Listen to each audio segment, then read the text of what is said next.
هزن گریدای دسلاتا شامه در باسی تاخن شیخ مقصود و اشرفی بونه آنا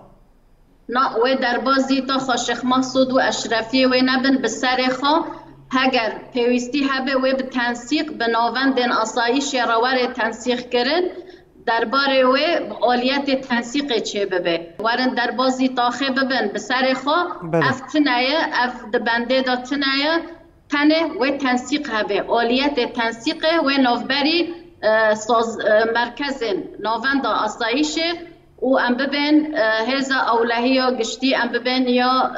باجار حلبه و آلیت تنسیق به ما دسر و اتفاق کریه یعنی ما گوتی تنه هزا اولهی و هندرین تنه چه به تنسیق به تنسیق یعنی برپرسیاری یک امین یا هر دو تا هزا اولهی هندرین آسایش او برپرسیاره لأما هم بر تعدیه جی او جی برپرسیارنه لأما بالتنسيق